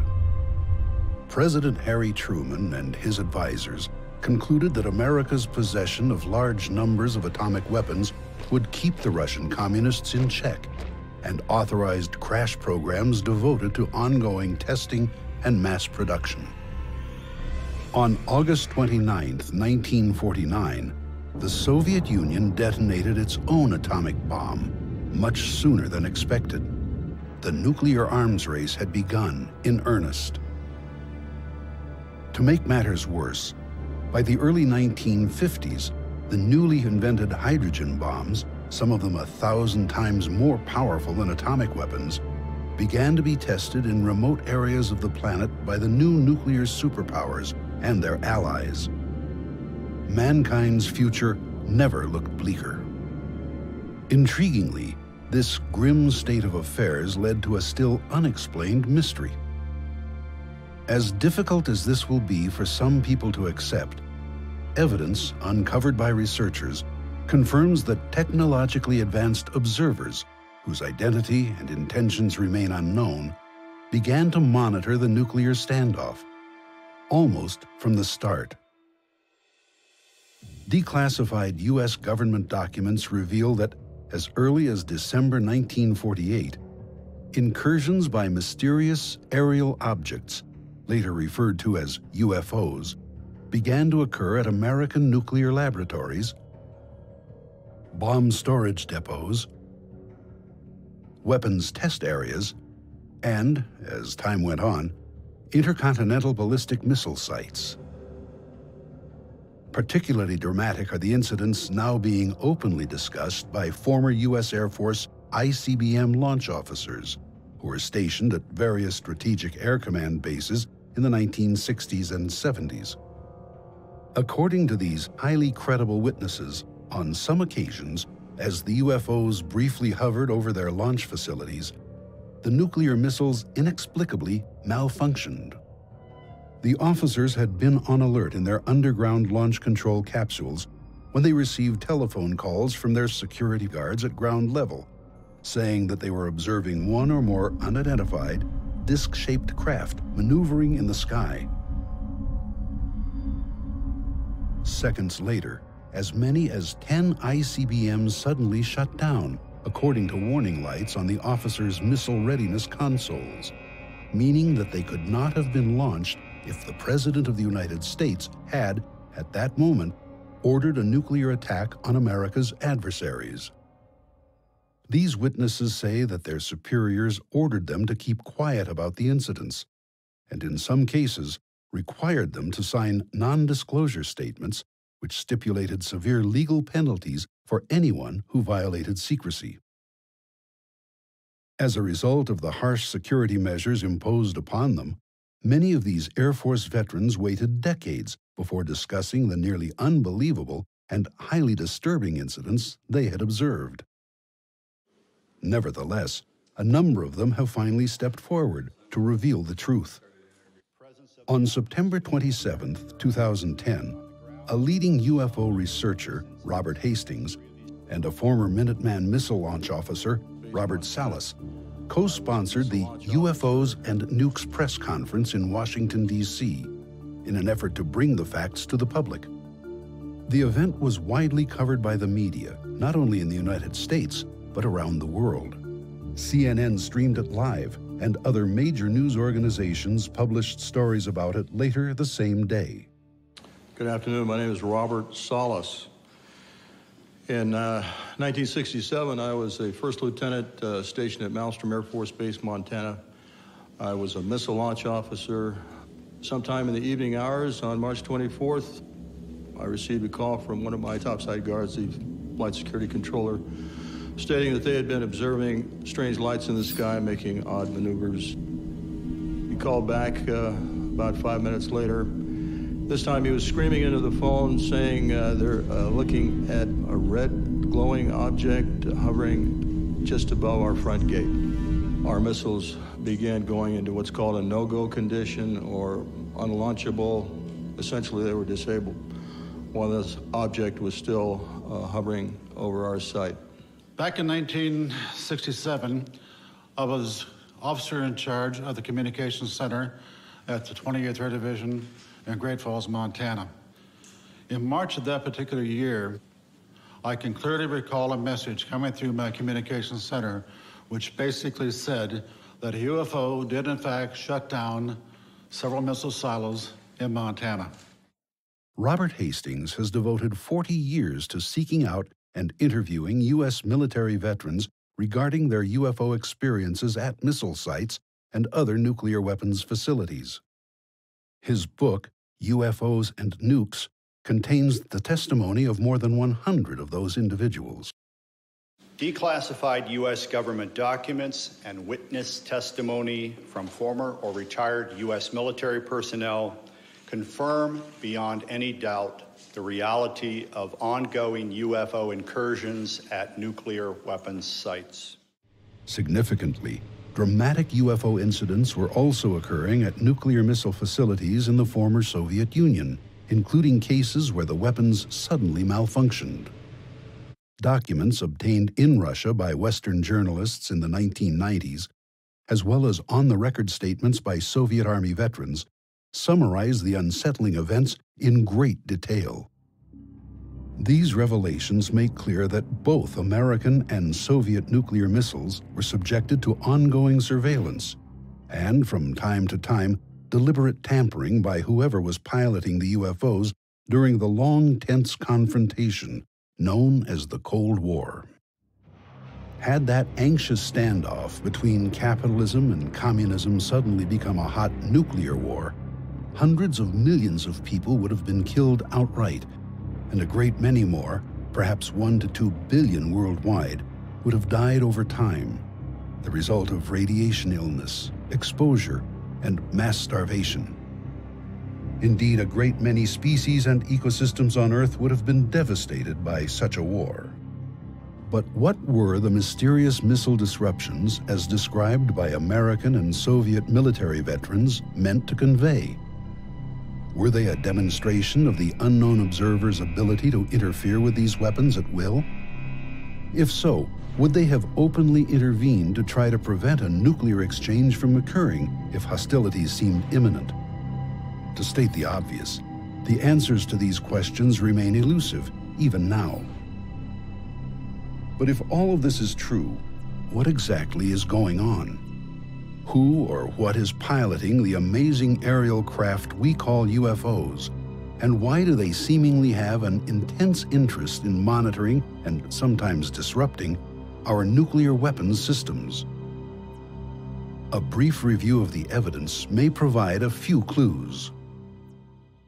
U.S. government documents released through the Freedom of Information Act confirm that unidentified aerial objects, described as flying discs and flying saucers, began to be sighted around the Los Alamos Atomic Laboratory in New Mexico, the birthplace of nuclear weapons, as early as December 1948. 3 years earlier, on July 16, 1945, the lab had tested the first atomic bomb in the desert near Alamogordo, just weeks before the devastating attacks against Japan. Although shrouded in secrecy for decades, the declassified documents reveal that UFOs appeared with alarming frequency, not only at Los Alamos, but also at its sister laboratory, Sandia, in Albuquerque throughout the 1950s. Other declassified documents discuss ongoing UFO sightings at the Oak Ridge Nuclear Laboratory in Tennessee, the Hanford Plutonium Processing Plant in Washington State, and the Savannah River Complex, another plutonium manufacturing site in South Carolina. While the local and even national media occasionally published stories about these incidents, the vast majority of the American public had no idea that they were so frequent and widespread. Nevertheless, according to military intelligence officers, a worrisome pattern had begun to emerge. On July 1, 1952, Look magazine featured an article, Hunt for the Flying Saucer, about the Air Force's new UFO investigations group, Project Blue Book, and noted that its director, First Lieutenant Edward Ruppelt, had plotted 63 unexplained sightings on a map of the United States. At that point, it was discovered that a, quote, ominous correlation existed between some of the sightings and the location of various atomic weapons installations. Later that year, the CIA took notice of the situation, as this memorandum reveals. Dr. H. Marshall Chadwell, Assistant Director of the agency's Office of Scientific Intelligence, wrote, quote, sightings of unexplained objects at great altitudes and traveling at high speeds in the vicinity of major U.S. defense installations are of such nature that they are not attributable to natural phenomena or known types of aerial vehicles. UFOs also visited the newly created Nevada Proving Ground, located 60 miles northwest of Las Vegas, where new and improved atomic devices were being tested. Civilians living near the proving ground often observed the aerial discs, sometimes flying in large formations, and subsequently notified the Air Force and the local media. At the same time, U.S. Army personnel engaged in field maneuvers at the test site, designed to expose them to atomic battlefield conditions, also reported seeing the UFOs.